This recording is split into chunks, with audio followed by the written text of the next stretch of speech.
ढांचे पड़े हुए हैं जिसको हम स्टडी करके ये पता लगाते हैं कि उनका क्या काम था, वो कैसे काम करते थे और उनके बॉडी पार्ट्स क्या थे। ठीक है, फॉसिल्स का मतलब जो वो जानदार जो अब इस दुनिया में नहीं रहे बल्कि उनकी क्या रह गई हैं, बकाया जानदार। चलो ये देखिए, this is called पैलियोलॉजी।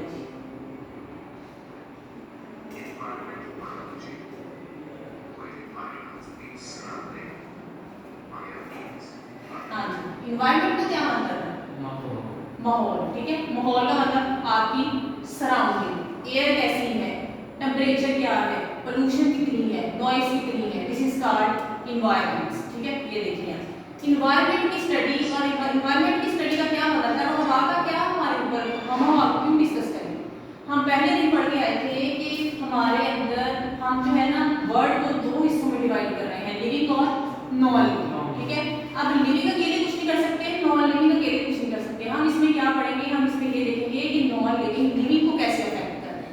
For example मैं आपको कहती हूँ कि हवा में ऑक्सीजन कम है, ऑक्सीजन का कंटेंट हवा में कम है, आप बताएं हमें सांस लेने के लिए किसकी जरूरत है, ऑक्सीजन की।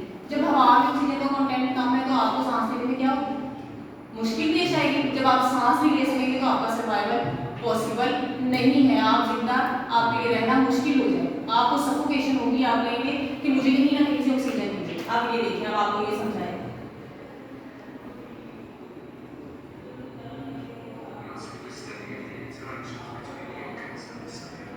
ये देखिए। ठीक है, क्या स्टडी कर रहे हैं, इंटरेक्शन।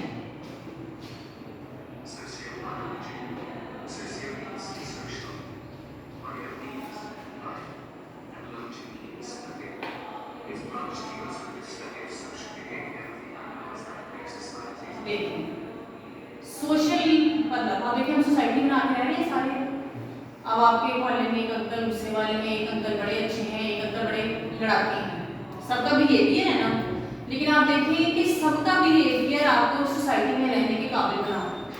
कैसे बना रहा है, आप कभी की चीज़ों को माफ़ कर देते हैं, कुछ चीज़ों को आप एक्सेप्ट कर लेते हैं, कुछ आप इंजॉय कर लेते हैं, कुछ आप गुस्सा कर लेते हैं।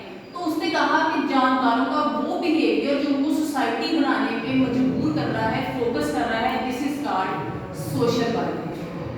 ठीक है, अब आपका हर नेचर, अब देखिए सारे ह्यूमन बीइंग्स डिफरेंट है, आपकी नेचर मुझसे नहीं मिलती, मेरी नेचर आपसे नहीं मिलती, लेकिन हम फिर